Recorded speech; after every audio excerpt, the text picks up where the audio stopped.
Halo teman-teman Hibore, berjumpa lagi pada video saya. Pada kesempatan kali ini, kita akan membahas lebih detail analisis dan juga hipotesis pembuahan anggur jenis Moondrop atau Sweet Sapphire. Lihat buahnya, ini memanjang alami tanpa GA3 dan juga sudah kelihatan udel-udelnya. Sedang menunggu sampai buahnya berwarna hitam. Tentu saja ini akan lebih membesar lagi, lebih memanjang lagi. Pohon anggur jenis Moondrop atau Sweet Sapphire ini milik Om Simon. Beliau membeli pada saya pada bulan April 2019 dan mulai berbunga pada bulan Februari 2020. Jadi kurang lebih 10 bulan sudah mulai berbunga. Kita akan mulai menganalisis pada bagian bawahnya dulu. Tanaman Moondrop ini ditanam di dalam polybag atau planter bag ya, disebutnya ini. Ini bentuknya kayak gini, mahal nih harganya. Dan ukuran diameternya kalau saya perkirakan ya, pakai jengkalan tangan sekitar 50 sentian mungkin ada. Tinggi dari planter bagnya ini sekitar 30 sentian. Tidak terlalu tinggi tapi melebar. Dan kemungkinan akarnya sudah nembus ke bawah. Media tanamnya ini dirancang oleh Om Mansur. Kita bisa lihat kegemburannya luar biasa. Terdiri dari sekam bakar atau arang sekam, dan ada juga sekam mentahnya, ada tanah kascing atau bekas cacing, terlihat sangat gembur sekali. Dan kalau kita congkel pakai tangan aja, luar biasa ya, ini mudah sekali terurai, tidak mengeras di dalam planter bag ini. Dan pada media tanamnya juga diberikan trichoderma, ini bisa mencegah timbulnya jamur. Lihat aja, daun-daunnya itu kelihatannya sehat, walaupun menumpuk-menumpuk seperti ini, tapi hampir tidak terlihat jamur. Yang saya ketahui setidaknya ada 5 sumber Moondrop yang beredar di Indonesia. Monggo dicocokkan daun Moondrop sumber Hibore ini dengan Moondrop yang ada di rumah teman-teman semua. Lihat batang primernya, usianya kurang lebih sudah setahun 1 bulan ya. Menurut saya ini pertumbuhannya sangat luar biasa.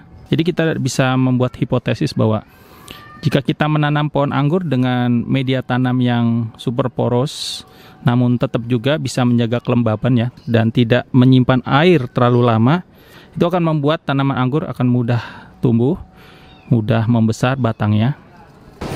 Kita coba analisis percabangannya. Ini batang primernya. Batang primer terlihat sehat, gemuk, berisi, kemudian tidak gepeng, dan terlihat antar ruasnya itu pendek, yang artinya ini saat membesarkan atau meninggikan tanaman pohon anggurnya, dengan kondisi cahaya mataharinya tuh banyak yang mengenai tanaman anggurnya. Lingkungan penanaman Moondrop ini di bawah plastik UV, tapi bukan greenhouse ya, jadi sekelilingnya tuh masih terbuka. Tinggi batang primer ini kurang lebih 170 sentian dan memiliki 3 cabang sekunder. Ini 1, yang kedua, yang ketiga. Untuk mempermudah teman-teman, ini saya buatkan gambarnya percabangan primer dan sekundernya. Pada proses belajar berbuah anggur Moondrop atau Sweet Sapphire ini, terlihat tidak semua cabang itu keluar buah. Tapi ini sudah bagus ya. Nanti tinggal pembuahan berikutnya, mudah-mudahan nanti akan lebih banyak lagi di setiap cabang ada. Kalau saya melakukan perbandingan antar cabang sekundernya, yang berbuah nih yang di sini nih. Terlihat cabang sekundernya ini paling besar dibandingkan cabang-cabang sekunder lainnya. Yang ini agak sedang, yang tadi tuh agak kecil. Kemudian ini cabang sekundernya panjang banget ya, dan ada banyak juga cabang tersiernya. Nah, dari cabang-cabang tersier ini kita bisa lihat bahwa yang mengeluarkan buah pun pada cabang tersier yang paling besar. Ya, ini cabang-cabang tersiernya nih ya. Ini tersier, ini tersier. Nah, pada bagian cabang tersier yang paling besar ini nih yang mengeluarkan buah anggur Moondropnya. Lihat cabang tersier yang paling besar ya, karena di situ ada 3 cabang tersier dan yang atas itu yang paling besar. Kebetulan di sini ada Om Mansur nih, beliau yang merawat nih tanaman Moondropnya. Silakan dijelasin. Sempat ada buah lagi ya? Sempat ngeluarin bunga baru di sini, cuman kita mau fokus ke pembuahan yang pertama, jadi kita buang yang di sini. Oh, jadi sempat keluar. Pas jadi setelah ini berbuah, terus habis itu keluar bunga lagi. Kita cutting ini. Dipotong. Ya, dipotong, dia keluar kayak bunga yang sama yang nanam, bentuknya kayak PHP dulu gitu. Akhirnya kita buang. Tujuannya sih biar fokus ke bunga yang pertama. Oh, gitu ya. Padahal ini kalau dikasih kesempatan mungkin aja ada lagi ya. Dulu pernah planning sih buat aplikasi GA3 di sini itu tanpa GA gitu. Terus pengennya lebih fokus ke sana ya. Udah ini dikorbanin. Oke. Lihat. Berarti ini termasuk yang bisa terus-menerus nih buahnya, Om. Soalnya dari sini berbuah ya. Terus di sini keluar bunga lagi. Iya.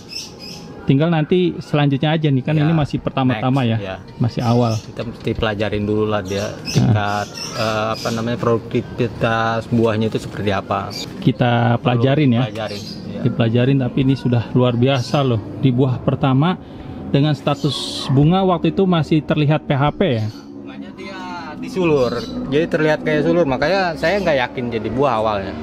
Karena memang nggak meyakinkan bunganya ya sempet copot juga. Kalau misalnya dia dompolan awalnya nggak copot, saya sepanjang ini. Justru yang panjangnya yang copot. Oh, jadi dulu sempet putus. Ya. Waduh, segini aja udah panjang ya. Apalagi dia lebih panjang lagi. Lebih panjang, kemarin yang dibuang lebih panjang. Memang karakter buahnya dia menyuntai ke bawah banyak. Ya kalau diperkirakan bisa seginilah. Ya ini aja udah alhamdulillah. Udah alhamdulillah banget nih. Jadi ya ntar kita mudah-mudahan bisa lihat di periode berikutnya lah ya. Menurut informasi sampai segini terus putus ya bunganya. Ini yang tersisa. Ini pun panjang-panjang loh, nggak usah khawatir kena kanker, kena tumor ya. Kalau pakai GA3 kan begitu yang dikhawatirin. Tapi ini alami panjangnya, terus bentuknya juga unik, ada udel-udelnya, rasanya enak, cita rasanya enak, manis. Ya kita lihat cabang pembuahannya. Ini tersiernya dipotong, kemudian mengeluarkan bunga pada mata tunas ke 1, 2, 3, 4. Berdasar referensi yang saya baca, moondrop itu dapat dipangkas menggunakan spurs pruning atau dengan mata tersier pendek. Bagi teman-teman yang belum mengetahui model pemangkasan anggur yang teman-teman punya, nanti teman-teman awalnya bisa mulai dengan memangkas cabang tersiernya dengan menyisakan mata yang banyak. Ini pun tumbuhnya atau keluar buahnya itu di sulur. Ini cabang sulurnya di sini ya. Sulur, ini batnya atau mata tunas aslinya. Kalau ini sampai keluar di mata tunas aslinya, tentu saja ini akan bisa lebih maksimal lagi nih pembuahannya. Lalu dia memanjang cabang pembuahannya dan pada ujungnya dipotong keluar bunga. Sayangnya bunganya dibuang nih. Maksudnya tujuannya supaya pengen memaksimalkan buah yang ini dulu nih, supaya nanti maksimal nggak terganggu sama bunga barunya.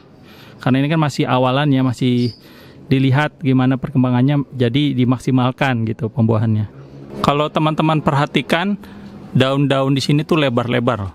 Ini luar biasa memang untuk racikan media tanamnya.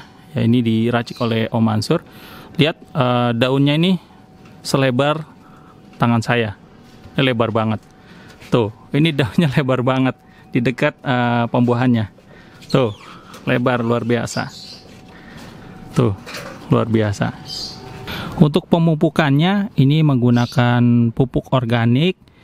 Dari media tanamnya sendiri ini sudah mengandung pupuk organik dan juga diselingi oleh pupuk kimia.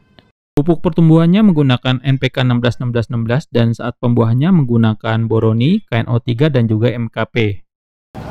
Kita coba ukur dulu pH tanahnya. Ini kondisi belum ditancapkan, kurang lebih 7 ya. Kita coba tancapkan.